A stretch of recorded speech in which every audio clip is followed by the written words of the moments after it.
আসলে আমি কথাটা শুরু থেকেই বলি। হ্যাঁ হ্যাঁ বলেন।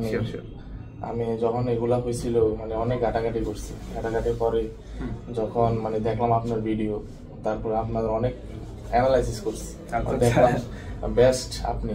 কতদিন ধরে দেখছিলেন? আমি প্রায় 1 মাস দেখছি। আল্লাহ, আচ্ছা ঠিক আছে। হ্যাঁ তারপরে তো আমি আসলাম আপনার সাথে, মেসেজে যোগাযোগ করলাম, তারপর হোয়াটসঅ্যাপে কথা হয়েছিল, তারপরে আসলাম, সাথে আপনাকে দেখাইছি।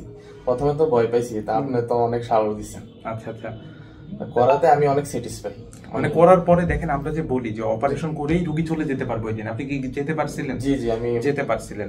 তারপরে সঙ্গে বাসায় চলে সঙ্গে সঙ্গে বাসে কোনো প্রবলেম নেই, কুমিল্লা পর্যন্ত যেতে গাড়িতে করে যাওয়া, বাসেই গেছি বাসে। আচ্ছা, তারপরে দেখেন আমি বলছিলাম যে প্রথম 2 দিন একটু আনইজি লাগে, একটু হালকা হালকা ব্যথা করে, তাও আমরা ওষুধ দিলে ওটা করে না। এরপরে কোনো প্রবলেম হয় না। আপনার 2 দিনের পরে বলেন কিছু একদম নরমাল মনে হয়েছে না? সেলাই মানে ব্যান্ডেজ গুলো খুলে রাখা, না প্রথম 1 দিন 2 দিন একটু টান টান লাগবে, তারপরে আর প্রথম 1 দিন 2 দিন লাগার পরে আর কোনো প্রবলেম হয় না। আচ্ছা, তারপরে আপনি তো একদম পুরো সেলাই টেলাই খুলে রাখছিলেন, নরমালি চলাফেরা করছেন না, কোনো ইনফেকশন দেখেন আমাদের এটা আমরা যত মানে ক্লিন ওটি পরিবেশ আপনি তো দেখছেন আমরা মেইনটেইন করার চেষ্টা করি। আমাদের দেখেন এতগুলো টিউমার অপারেশন করছে, মানুষের একটা কাটলে ওই জায়গাতে ইনফেকশন হয়, আমাদের দেখেন একদম ইনফেকশনলেস। এবং এটা শুধু আপনি না, আমাদের রিভিউ দেখেন না, প্রত্যেকটা পেশেন্টের সেম। তো আলহামদুলিল্লাহ, আপনারা যারা মানে এই অপারেশন নিয়ে আসলে ভয় পান, অপারেশন এত ভীতিকর পরিবেশ না।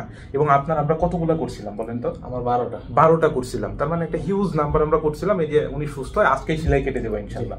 আপনি শুধু বলেন যে আপনি কত % সেবা পাইছেন এখানে এসে? আমি 100 তে 100। আলহামদুলিল্লাহ।